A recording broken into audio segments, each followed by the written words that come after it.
Bonjour, nous sommes les gentilshommes. Salut Connie, salut Dan. Yo. Salut Pascal, salut Dan. Hello, hello. Et bienvenue chers auditeurs et auditrices dans ce nouvel épisode du podcast qui s'interroge sur...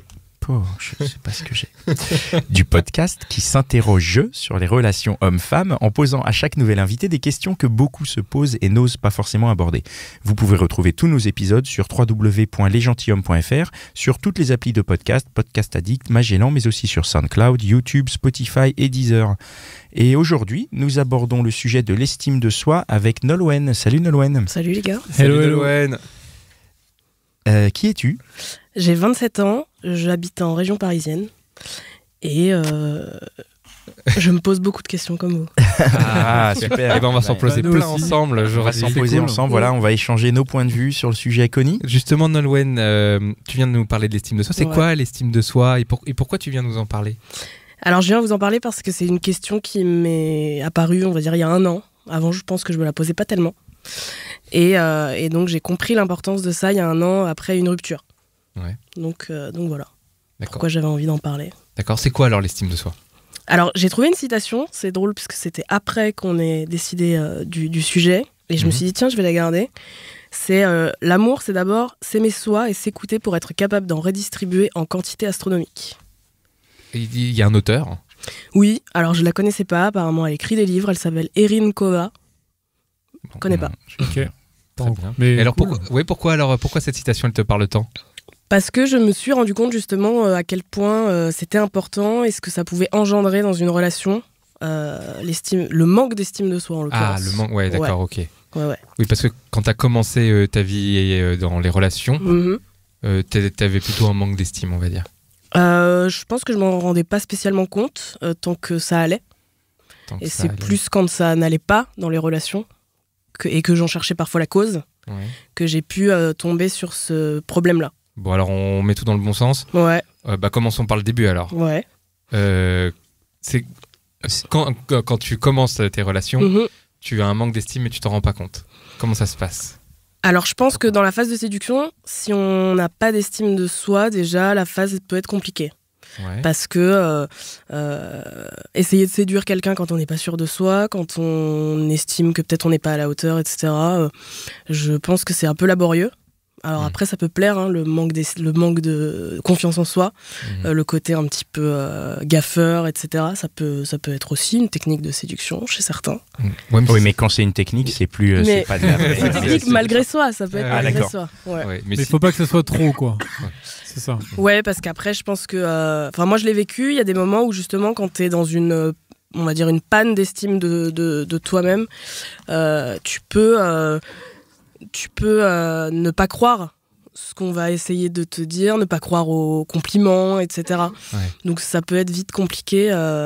Tu veux dire que, par exemple, un homme essaie te séduit, il essaie de Mhm. te séduire, il te dit qu'il te trouve charmante, etc. Ouais. T'y crois pas ? Ben, pas tellement. Moi, les périodes où vraiment j'étais dans un mood où je croyais pas forcément en moi, etc., t'as beau me faire des super compliments, ça rentre par une oreille, ça sort par l'autre, quoi. C'est-à-dire que parce que tu n'y crois pas, Ouais. tu te dis, puisque je pense pas avoir les qualités qui me vendent, donc il me mitonne, c'est ça ? Ouais. Tu, tu te mets en mode défensive immédiatement, c'est ça ? Ouais. Et du coup, ça casse un peu la séduction du mec. Oui. Bah oui, parce que Du coup, il est un tu peu fais blasé, trop menteur, t'es super sincère, je pense qu'au bout d'un moment, ça coince. Alors je l'ai vu chez d'autres personnes, ça n'a pas cet effet-là. Hein. Il y en a qui, au contraire, ça va les aider, ils vont se dire ah bon, d'accord, c'est vrai, tu trouves. Moi, j'ai besoin d'y croire moi pour croire les autres. Après, est-ce que tu es vraiment sincère en période de séduction ? C'est-à-dire C'est-à-dire quand tu séduis, est-ce que tu vas pas dire les choses qui font mouche pour séduire ? ah mais il faut que tu y crois quand même.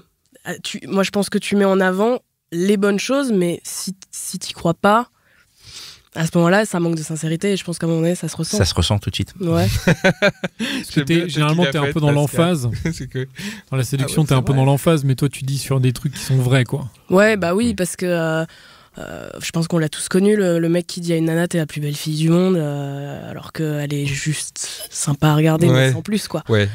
Bon, tu sais qu'il a juste envie d'arriver à ses fins, mais c'est pas spécialement... Mais en même temps, quand t'entends ça, est-ce que ça flatte pas ton estime de toi ? Tu te dis, même si c'est bidon, il prend la peine de le dire.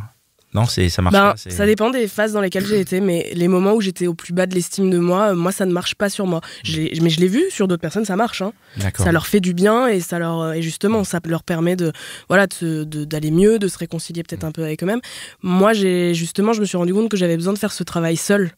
Et que peu importe les compliments, que ce soit de mes amis, parce que je trouve aussi que les compliments de ses amis, du coup, normalement, sont vraiment sincères parce qu'il n'y a pas forcément d'intérêt derrière. Je me suis rendu compte que ça me faisait pas aller mieux, qu'une amie me dise mais si, attends, t'es super, t'es comme ci, t'es comme ça. Si moi j'étais dans cette phase où ça allait pas et où j'y croyais pas, personne pouvait me faire changer d'avis. C'était vraiment un travail personnel qu'il fallait que je fasse. Et tu l'as fait. Ouais. Donc tu avais pas beaucoup d'estime de toi. Enfin, je schématise peut-être que quand même. Et maintenant, tu as fait un travail qui t'a pris combien de temps pour arriver à en avoir plus ? À peu près 1 an. Donc pendant 1 an, tu as réussi à te focus et à peu près 30 ans. Non, mais justement, ça m'amène à ma question, c'est ça vient d'où ? Alors moi, j'ai un avis là-dessus, mais j'aimerais connaître le tien. Ça vient d'où, justement, l'estime de soi ? Alors moi je pense que ça vient beaucoup de l'éducation et justement moi j'ai vachement vu une différence en moi-même entre dans ma famille on a beaucoup d'estime pour l'intellect et peu pour le physique. Donc moi j'ai grandi avec ce truc où il faut que tu sois super intelligent, par contre on s'en fout un peu de ce à quoi tu ressembles. Dans ma famille tout le monde s'habille très basiquement, c'est pas des gens c'est des gens qui présentent bien mais qui prennent pas particulièrement soin d'eux, la mode, tout ça c'est des trucs hyper inutiles pour eux. Donc moi j'ai grandi avec cette éducation où moi je suis fille unique, mon père m'a appris à être très indépendante, à ne rien devoir à personne, etc.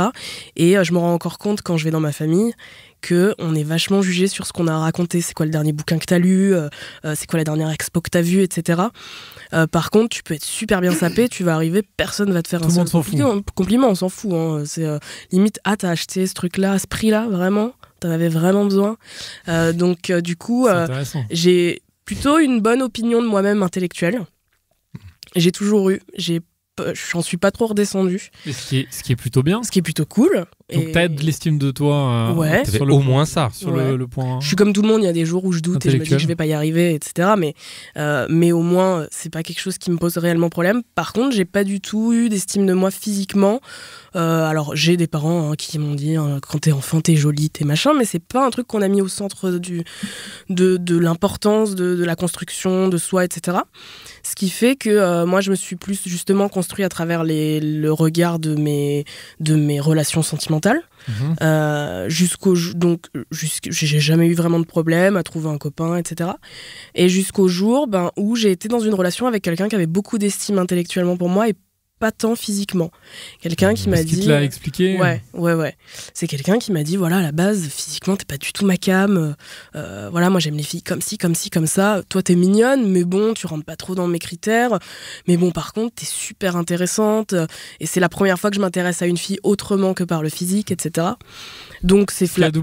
À double tranchant, en fait. Exactement. C'est flatteur. Tu te dis, ah ouais, j'arrive à aller sur un terrain où les autres n'ont pas réussi à aller. Mais en même temps, tu te dis oui, mais en même temps, d'un autre côté, pas si belle que ça. Exactement.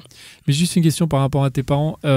Quand tu dis ils mettaient l'intellectuel au centre, est-ce qu'ils te disaient concrètement, genre, t'es intelligente? Ils te le disaient ça souvent. Ouais. Ils disaient, toi, t'es une fille intelligente, machin, ok. Les compliments dans ma famille sont beaucoup plus justement sur ça. Ouais. Ok, alors que sur le physique, d'une part, ça intéressait personne, mais en plus, ils disaient pas, t'es moche. Ils disaient rien, en fait. Non, on disait rien parce que ils disaient juste pas, t'es belle. Ouais, parce que dans ma famille, c'est. On va avoir une approche de la beauté super intellectuelle. Ouais, c'est subjectif. De toute façon, tu seras toujours beau pour quelqu'un, blablabla. Enfin, donc, de toute façon, ce qui est très intéressant, et c'est ce en quoi je crois aujourd'hui. Hein. C'est des valeurs aujourd'hui en lesquelles je crois.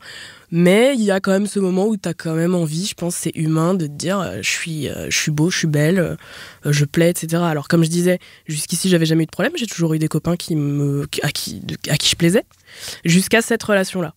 Et c'est là que, insidieusement, parce que c'était pas quelqu'un du tout de méchant, hein, pas du tout. Il le disait pas de façon négative, c'était juste du pur échange franc. Et parce que moi, en plus, dans mes relations, c'est quelque chose que je prône. Donc j'ai pas envie qu'un mec me dise... Et c'est marrant parce que quelques années avant, j'ai eu un mec qui me disait tout le temps que j'étais belle. Et ça me gonflait.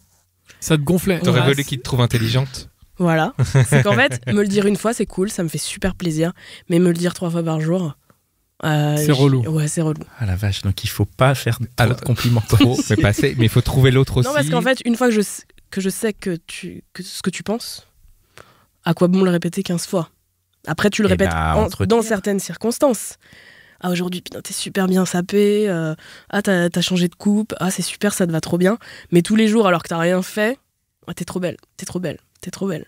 Ouais, j'ai compris, merci. Ouais, t'as l'impression d'avoir un fan, en fait. Ouais, oui, c'est ça. Bah oui. Mais comme s'il me disait toute la journée, t'es trop intelligente, t'es trop intelligente, t'es trop intelligente. Ah, c'est le too much, quoi, du truc. Mais ça a pas gonflé ton estime de toi, justement, sur la beauté, un mec qui te dit tout le temps que t'es belle? T'y crois plus après? Bah, c'était une époque où j'étais bien dans mes baskets, donc c'était cool. Mais encore une fois, j'ai jamais eu ce truc de me dire faut que je sois belle pour les autres. Moi, j'ai vraiment envie de me plaire à moi. Donc, j'ai pas eu ce truc de me dire parce que tant de personnes me trouvent belle, ça veut dire que c'est vrai. Il y a des fois où j'aime pas du tout comment je suis habillée parce que je suis partie à l'arrache et tout. On va me dire ah super, et moi je vais passer la journée à être pas bien parce que je me dis ah non, pourquoi j'ai foutu ce truc là, et alors qu'on m'a dit que j'étais bien sapée. Mais si moi je me plais pas, ça marchera pas. C'est ce que tu nous as dit dans la citation du début. De toute manière, ça commence par soi-même. C'est ça. Ouais. Et donc avec le garçon là, avec qui les choses ont changé, vous êtes séduit comment? Parce que il n'était pas attiré physiquement, c'était dur, j'ai galéré. Ah, c'est toi qui allais le chercher. Ouais. C'est moi qui ai un peu flashé sur lui, et j'ai galéré pendant pas mal de mois. Et je l'ai séduit par l'intellect, en fait, parce que j'étais intéressante, drôle. Comment t'as fait concrètement? Bah, on bossait ensemble. Donc déjà, on se voyait tous les jours. On se voyait tous les jours. Donc t'avais un terrain pour le voir, pour discuter avec lui. Exactement, okay. Pour faire connaissance de façon approfondie. C'était pas une rencontre. Donc au travail, tu l'as séduit. Ouais. Mais ça a mis plus de 6 mois. Et c'était prévu qu'on ne bosse plus ensemble, et ça s'est fait qu'on ne bosse plus ensemble, parce que de toute façon, il voulait pas qu'on sorte ensemble si on bossait ensemble. Ce que je comprenais. Bah oui. Donc mais il n'y a pas l'un de vous qui est parti de la boîte? Non, il a changé de département ou de truc. Ouais, c'est ça. Ouais. Bah alors non, mais comment tu l'as séduite alors intellectuellement? Ouais, intellectuellement. Alors après, il me trouvait pas moche. Ouais. On n'était pas sur le terrain de je te trouve trop moche, tu m'attires vraiment pas. Juste pas son style, c'était ça. Ça se traduit comment? Oui, effectivement, une séduction intellectuelle, ça veut dire quoi? C'est que vous parlez de quoi concrètement? Qu'est-ce que tu fais? Tu lui dis tiens, t'as lu ce bouquin? Alors lui, il était passionné de musique, donc on parlait beaucoup de musique. Et puis c'était de se marrer, quoi. L'humour intellectuel. Mais bien sûr, on en a parlé dans plein de vos épisodes, et j'étais d'accord à chaque fois. L'humour, c'est une base de relation. Alors, sauf pour les gens qui n'en ont pas, puisque pour le coup, ils s'en foutent. Ouais. Mais c'est pas qu'ils en ont pas, c'est peut-être qu'ils ont un humour différent. Bien sûr. Ouais. Donc, mais je pense qu'effectivement, enfin, ça c'est personnel, mais c'est dans ma vie, toutes mes relations, qu'elles soient sentimentales ou pas, faut qu'elles se basent vachement sur l'humour. C'est marrant. Donc en fait, tu le faisais marrer au taf? Ouais. D'accord. Ouais. Tu lui faisais des blagues. Non, mais ce qui est marrant, c'est le petit coussin péteur. Oh, les blagues de Dan. Non, mais on était dans un groupe. Je kiffe. Mais non, mais j'imagine vraiment arriver au bureau avec c'est drôle. Il est indépendant maintenant, c'est ça? Je sais pas si ça marche, ça, pour le coup, vraiment. On était dans un groupe avec. Je bossais qu'avec des mecs. Et donc c'était un humour de mec, et comme moi j'ai Tu peux dire dans quel domaine plus ou moins c'était? On était dans de la logistique, donc on bossait dans un stock. Okay. On était une équipe de une dizaine de personnes, et j'étais la seule nana. Ah oui, que des mecs, ok. Ouais. Donc déjà l'ambiance plutôt détendue, plutôt propice aux blagues. Ouais. Mais ce qui est rigolo, c'est-à-dire que l'estime de soi, la partie non beauté, la partie intellectuelle, est en fait une partie humour. Ouais, aussi, ouais. Ah, c'est aussi. Parce que tu vois, il y a un truc qui est un petit peu flou pour l'instant, c'est que dans ta famille, culturellement, l'estime de soi est un truc de culture, je vais dire. Mais en fait, quand tu séduis l'autre avec tes armes, c'est de l'humour. Ouais. Tu vois, donc ça veut dire que quand on pense estime de toi, qui est pas la partie beauté, en fait, c'est plutôt de l'humour que de la culture. C'est de l'esprit, je dirais. De l'esprit. Ouais, avoir de l'esprit, ça peut passer par l'humour, ça peut passer par des domaines en commun. Moi, j'aime bien, alors c'est assez flou, et j'ai un collègue qui se marre quand je dis ça, quand je dis lui je l'aime bien, il percute. Il me dit mais ça veut dire quoi percuter? Je dis c'est que intellectuellement on est en phase. Quand je dis un truc, il va rebondir, il va capter de quoi je parle assez vite, etc. Ça tu le choisis pas. Je veux dire, les gens que tu rencontres, t'es en phase ou tu l'es pas de ce point de vue là. Donc, Et donc avec ce garçon, vous vous mettez en couple? Ouais, une fois qu'il part, on se met en couple. C'est quelqu'un d'hyper réfléchi, donc de toute façon, c'est quelqu'un qui va te demander ton arbre généalogique avant de sortir avec toi. C'est une façon de parler, mais c'est quelqu'un qui se renseigne beaucoup. C'est pas du tout spontané. Okay. Donc c'était un travail de longue haleine pour essayer d'y aller. Et puis il me dit, ok, c'est bon, je suis prêt. Donc là, on ne bosse plus ensemble et donc on se met ensemble. Quand il dit je suis prêt, ça veut dire j'ai suffisamment d'infos sur toi, c'est ça? J'ai appelé l'RG, ton casier est vierge, c'est bon, on peut y aller. C'est un peu ça. Ouais. Donc là, vous vous mettez ensemble? C'est ça. Ouais. Et alors, c'est quoi maintenant la place de l'estime de soi là-dedans? Il y a un équilibre, il y a une balance qui se fait. Il y en a un qui en a plus que l'autre ou comment ça se passe? Alors, je pense que c'est assez réciproque. J'ai vécu aussi des relations où l'estime de l'autre n'est pas forcément réciproque et c'est hyper dangereux. C'est-à-dire pas réciproque, c'est-à-dire que l'autre partenaire n'a pas autant d'estime de soi que... Non, ou d'estime de toi. Là, il t'estime pas toi en tant que parce qu'il y a l'estime de soi et puis dans le couple, je trouve qu'il est super important, il y a l'estime de l'autre. Ouais. Et effectivement, je me suis retrouvée dans des relations où si t'en as un qui estime l'autre plus que... on s'est compris. Ouais. C'est un déséquilibre encore. Ouais, il y a un déséquilibre et je pense que ça peut mener vers une relation dominant-dominé et qui est pas forcément super saine. Donc là c'était plutôt équilibré, hein, c'est-à-dire que moi j'avais de l'estime pour lui, il avait de l'estime pour moi, elle n'était pas forcément au même endroit pour le coup, mais c'est quelqu'un qui a beaucoup d'estime pour moi et qui m'a beaucoup encouragée dans mes projets, etc. Qui m'encourageait, qui avait de l'estime très forte intellectuellement pour moi. Mais physiquement, voilà, j'étais toujours... c'est quelqu'un qui aime beaucoup le physique, mais au sens limite, artistique du terme. C'est quelqu'un qui va aimer la beauté, mais vraiment, dans le sens artistique. Lui, il va être branché mode, par exemple. Ouais, il va être branché mode, grave. Il a ses fringues, si tu veux. Il a des pièces qui coûtent très cher, mais il en a qu'une, tu vois. C'est quelqu'un qui a peu de fringues, mais des belles fringues. C'est quelqu'un qui porte l'attention aux détails de plein de choses, esthétiquement parlant. Et du coup, quand moi, il me comparait pas forcément, hein, il me disait pas t'es pas comme ci, t'es pas comme ça, mais c'est à force de voir ce qu'il aimait et moi je me comparais en disant mais je ressemble pas du tout à ça, j'en suis super loin. Du coup, pourquoi qu'est-ce qui va faire qu'il va me kiffer physiquement parlant?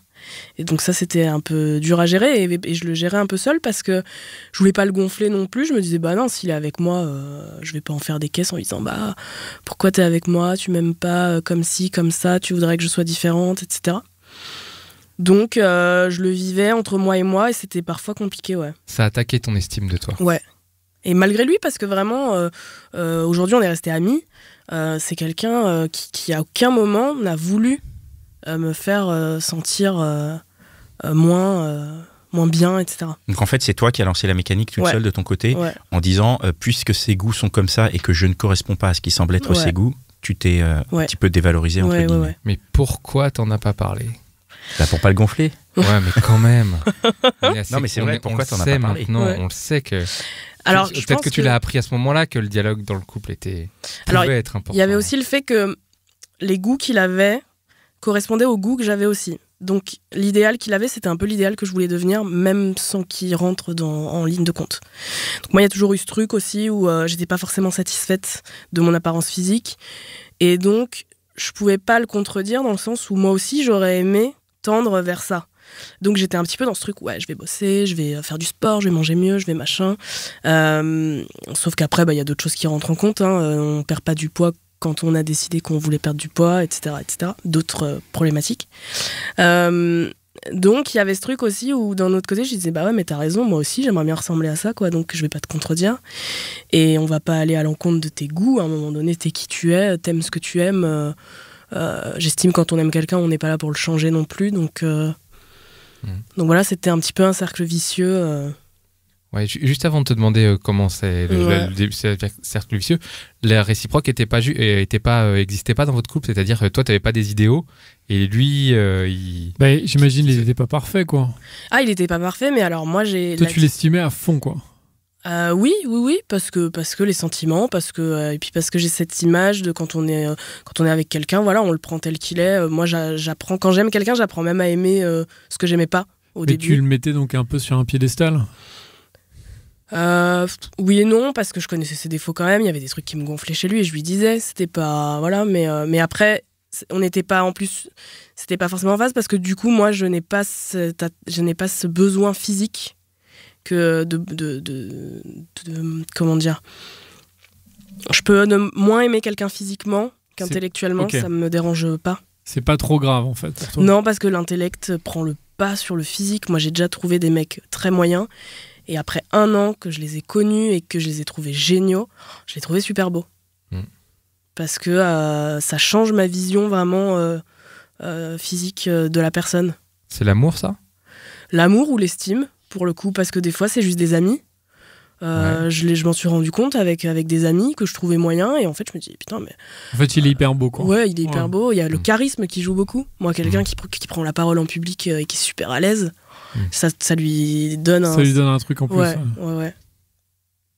Bah ouais. J'allais dire on peut aimer ses amis. Enfin, oui, c'est une forme d'amour. Non mais en tout cas les admirer, mais ça va avec l'admiration. Les trouver beaux. Exactement, ouais. Moi je disais la question, c'était que lui il tendait vers un modèle, il avait un modèle de femme on dirait, mais toi t'avais pas un modèle d'homme ? Non, j'ai absolument pas de modèle physique. C'était pas il y avait pas un déséquilibre à ce moment-là ? Si, je pense qu'il y a ça aussi, c'est que nos curseurs de valeurs dans la relation étaient peut-être pas au même endroit. Alors lui il se posait beaucoup la question parce que pour le coup il a été avec des filles qu'il trouvait très belles mais qui justement intellectuellement il n'était pas en phase et donc il m'a dit dans ce sens là je sais que ça marche pas non plus hein. C'est qu'au bout d'un moment je m'ennuie quoi. Ça marche pas non plus tu dis, c'est-à-dire que vous il s'est rendu compte rapidement que ça marchait après pas ça marchait pas non plus entre nous. Mais après c'était pas forcément qu'à cause de ça hein. Pour moi c'était un tout et on s'est séparés pour le coup parce qu'on était plus amis qu'amoureux donc ouais. Et donc tu parlais d'une spirale tout à l'heure un peu négative. Raconte-nous qu'est-ce qui du coup quand je suis sortie de ça j'étais vraiment dans ce truc où je me sentais pas là où je devais être dans mon estime de moi. Déjà dans ton couple non déjà alors dans le couple et puis après une fois que j'étais toute seule. Raconte-nous dans le couple d'abord comment ça se passe et comment est-ce que tu finis par perdre de l'estime. Non, t'en as pas perdu. Finalement je me demande si j'en ai perdu ou si c'était déjà pas là à la base. Parce que pour en perdre, je pense qu'il aurait fallu que lui, volontairement, il essaye de me descendre et c'était pas le cas. Au contraire, c'était quelqu'un de foncièrement gentil. Donc j'ai pas eu ce truc d'en perdre parce qu'il m'aurait descendu, etc. Oui, d'accord, ok. Mais tu peux en perdre sans malveillance, tu vois. J'en ai peut-être perdu juste avec le temps, à force de moi pas arriver à là où j'aurais voulu arriver. Mais ça, c'était vraiment entre moi et moi. Je l'ai pas associé à mon couple. Tu parles de arriver ta situation professionnelle et tout ça ou... Professionnelle, physique, enfin être la personne que je voudrais être. Ouais. Mais tu voulais pas l'être pour lui, peut-être ? Tu voulais pas, non, parce que je pense que j'ai un tempérament tellement indépendant que de toute façon, en couple ou pas, j'estimais vraiment que c'était un truc à régler avec moi-même. D'accord, donc c'est après la rupture que je me suis dit, c'est le moment de régler tes comptes avec toi, quoi. Ouais, vas-y, raconte-nous. Du coup, j'étais hyper fermée à me remettre avec qui que ce soit, alors que pour le coup, j'étais pas du tout en chagrin d'amour, puisque ça s'est fini vraiment avec une bonne poignée de main. Et voilà, et on continue d'être amis. Mais j'étais vraiment fermée à me dire, ok, de toute façon, tu pourras pas être bien avec quelqu'un tant que tu seras pas bien avec toi. Et c'est là vraiment que j'ai fait ce travail sur l'estime de soi, qu'est-ce que c'est, etc. Et vraiment à me dire, ok, je pense foncièrement que si tu t'aimes pas toi-même, tu peux pas aimer quelqu'un dans les bonnes conditions.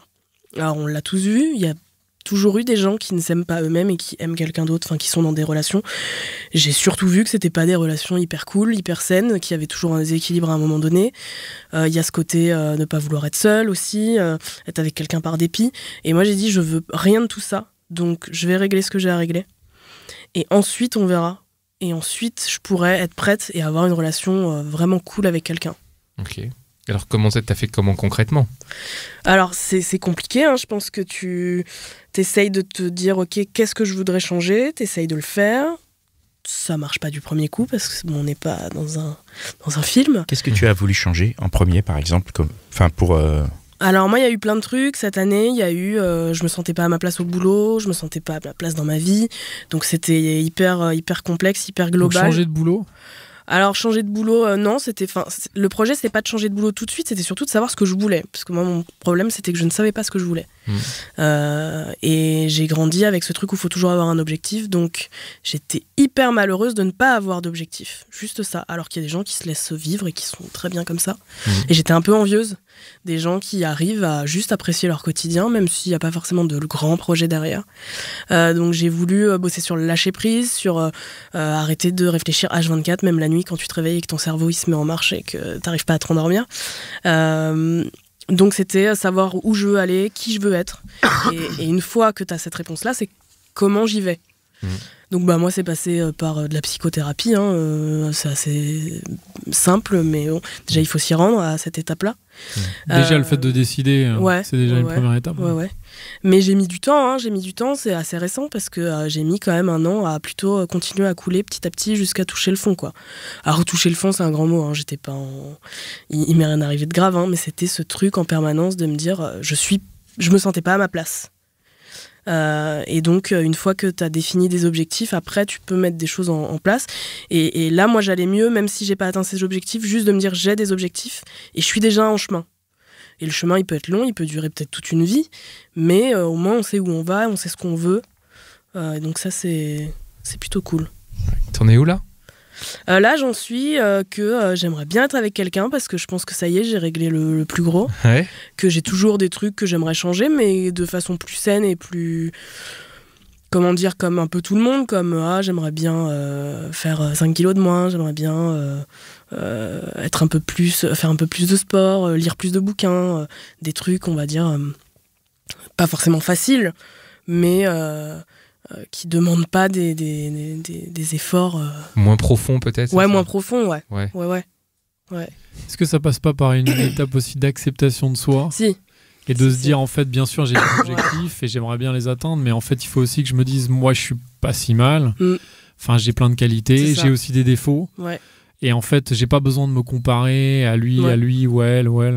Il y a ça parce aussi. Que c'était tout à fait. Et du coup ça enfin t'as réussi un peu à réfléchir autour de ça durant cette année-là Ouais, t'as tout à fait raison, c'est sur ça aussi que je me suis basée, c'est de se dire ok, il faut s'aimer soi, même s'il y a des choses qu'on voudrait changer, même si j'aime pas tout chez moi, je m'aime moi. Et ça, c'est super important.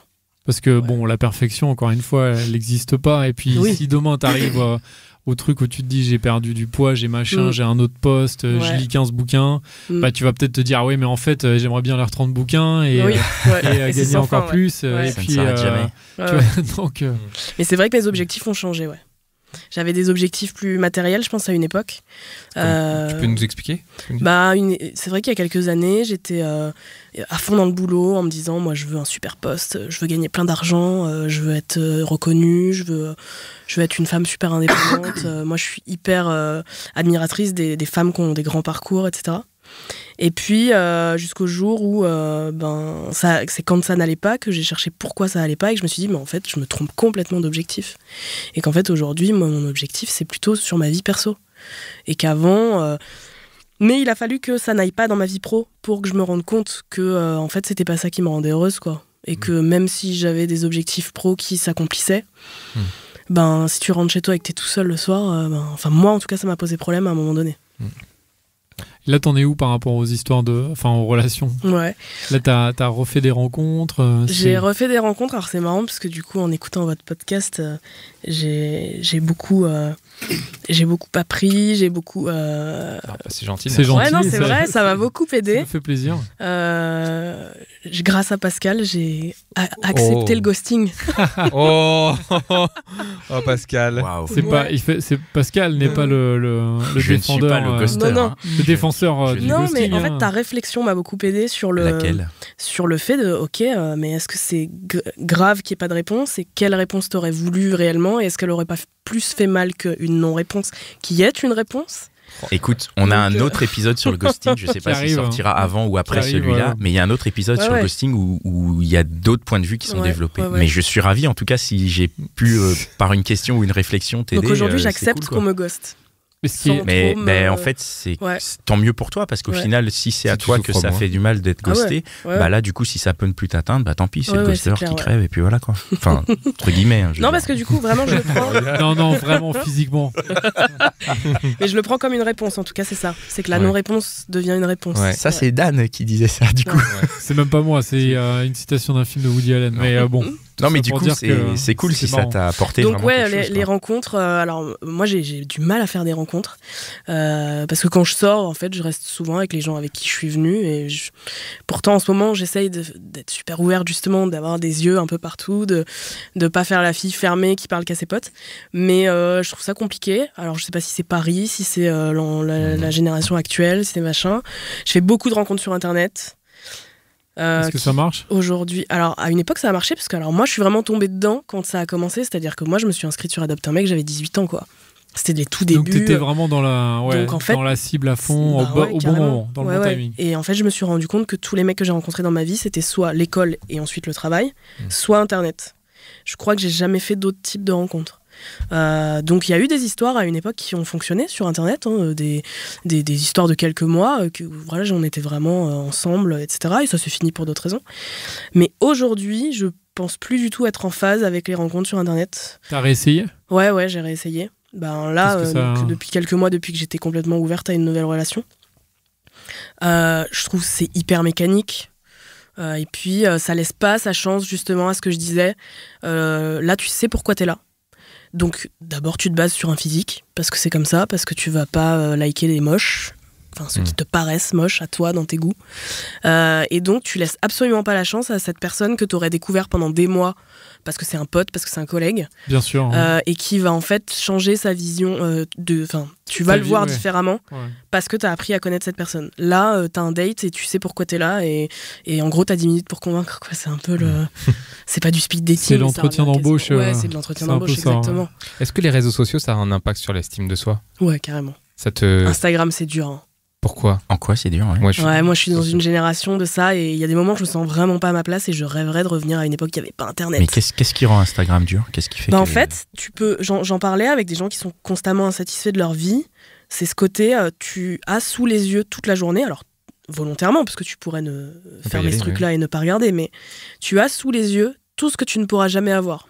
Ce que n'avaient pas nos parents ou nos grands-parents, parce qu'en fait, si tu te baladais pas avenue des Champs-Élysées ou avenue Montaigne devant les boutiques de luxe, en fait, tu t'en foutais.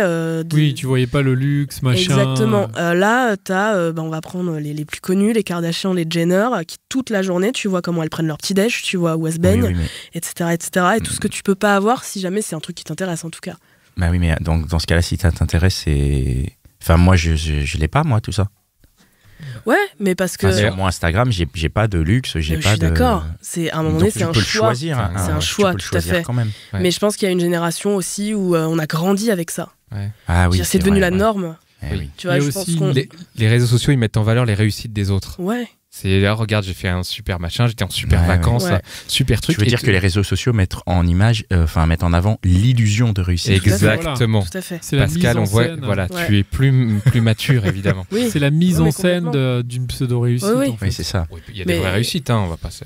Oui, mais après, ça nous ramène à nous. Qu'est-ce que c'est une réussite ? Il y a des vraies réussites aussi, mais en tout cas, les vraies et les fausses sont mises en scène, et du coup, tout devient égalité. Ça a un impact sur l'estime de soi, parce que quand on voit que tous les autres réussissent et que tu dis à ta vie au quotidien, mais il met une réussite, mais il en met une par semaine ou une par mois ou une par année. Donc, mais comme elles y sont toutes, tout le temps dans ton flow, c'est vrai que ça a un impact. On connaît les coulisses, peut-être, nous on sait que c'est écrit, que c'est du storytelling, bien sûr, que c'est faux, quoi. Mais on peut quand même y être sensible. Oui, bien sûr. Et puis sur le physique aussi, c'est vrai que physique, Instagram. Et puis après, mais ça c'est souvent du fake aussi. Oui. Et pour les nanas, c'est dur. Les photos sont retouchées, machin, mais il y a ce côté où tu te dis, tu te compares tout le temps, et il y a toujours quelqu'un de plus beau. Tout à fait. Mais ça, de toutes les façons. De plus mec, de plus beau, de plus grand. Juste pour finir sur comment tu gères, toi, au niveau estime de toi, les réseaux sociaux. Pas d'Instagram alors. T'as coupé si, mais je me fixe ce serait plus des objectifs, à me dire ça c'est cool, comment elle fait pour arriver là, ok, qu'est-ce que moi je peux faire dans mon quotidien et qui me plairait. C'est plus plutôt d'essayer de trouver des mantras plus que de me dire oh là là elle est super belle, je suis pas comme ça, parce que ça n'a pas de sens en plus. parce que j'ai eu cette notion de me dire non mais c'est du faux, c'est pas vrai. Et justement l'estime de soi, là aujourd'hui en tant que célibataire, je me dis c'est super important parce que ça m'évitera de retomber dans des relations pas bonnes pour moi. Là je le vois, c'est marrant parce que je suis célibataire mais je suis dans un pseudo début de truc et qui s'annonce mal. Qui s'annonce mal, mais j'ai assez de recul pour voir que ça s'annonce mal et de me dire ok, qu'est-ce que je mérite pas, et je m'aime assez pour y aller ou pas y aller. Et c'est là que je me rends compte de l'importance aussi, parce que je vois plein de copines et je l'ai vu et je l'ai vécu moi-même, à des moments où t'acceptes des choses alors que tu devrais pas, parce que tu penses que tu mérites pas forcément mieux, etc. C'est étrange d'ailleurs ce truc de dire de mériter, c'est bizarre. Oui, parce qu'on l'a tous eu cette phrase bateau de quand on se fait larguer, je te mérite pas. On s'est dit mais c'est absurde. Ça ne veut rien dire. La notion de mérite est à revoir aujourd'hui. Oui, ça alors après je pense qu'elle est juste intéressante envers soi-même, de se dire ok, qu'est-ce que j'estime que je mérite. Oui, c'est ça. Mais pas absolument pas à la place de l'autre en disant tu mérites autre chose. Ça tu mérites mieux ou machin. C'est un joli mot de la fin. Dan, donc tu n'as pas de dernière question? Moi j'ai toujours une dernière question, mais je crois qu'on est déjà pas mal sorti du timing. Ou peut-être juste pour terminer, est-ce que tu as peut-être 2-3 conseils pour des jeunes femmes, des jeunes hommes qui nous écoutent, qui ont peu d'estime justement, qui sont en train de se dire bah ouais je suis nul, je suis pas beau, qui regardent sur Instagram et qui se disent il y a 1000 fois mieux. Est-ce que tu as des conseils toi de leur... Alors vis-à-vis des relations, moi je conseille beaucoup aux gens d'apprendre à être seul et d'accepter d'être seul et d'apprendre à s'aimer quand on est seul, parce qu'être tout le temps à travers le regard de l'autre peut être biaisé à un moment, peut biaiser la réalité à un moment donné. Et quand t'as jamais été seul et que t'acceptes pas d'être seul, je pense que t'acceptes des choses qui sont pas bonnes pour toi. Et si après il y a un souci de réseaux sociaux, à un moment donné il faut couper, il faut mettre... C'est pas évident, je pense. Mais... faut mettre que des photos de paysages, quoi. Faut désinstaller sinon. Oui. Ouais. Et se concentrer sur la vraie vie. Ouais. Mais être seul, c'est cool. Mais être seul, c'est cool. C'est un bon... Il faut choisir d'être seul, et quand après t'as réglé ce que t'avais à régler, tu peux choisir de ne plus être seul, et je pense que c'est plus sain.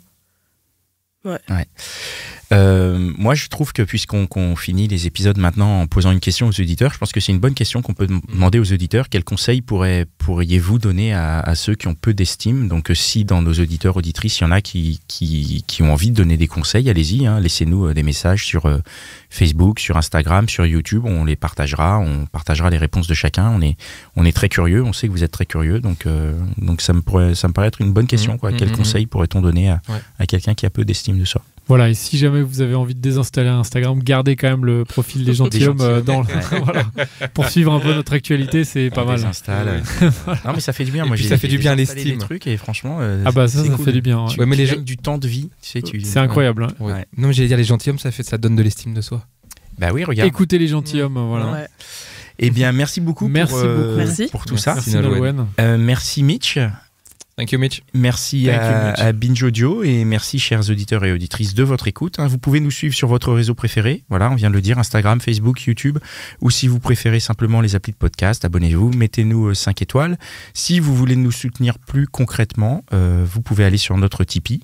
Comme l'ont fait, je vais donner le nom de nos généreux tipeurs qui typent. Il y en a peut-être eu d'autres entre le moment où on enregistre et le moment où on diffuse, mais en tout cas, au moment où on enregistre, je tiens à remercier alors Mathieu, Lolo, Jimmy, Gilles, Paquita, Alessandra, Ornella, Xavier, mais aussi Nicolerme, Fab, Telkmar, Florence, Charlotte, Mathilde et Nicolas. Voilà. Donc, merci à tous. Merci à eux. Allez sur notre Tipeee, donnez-nous de la force. Et voilà.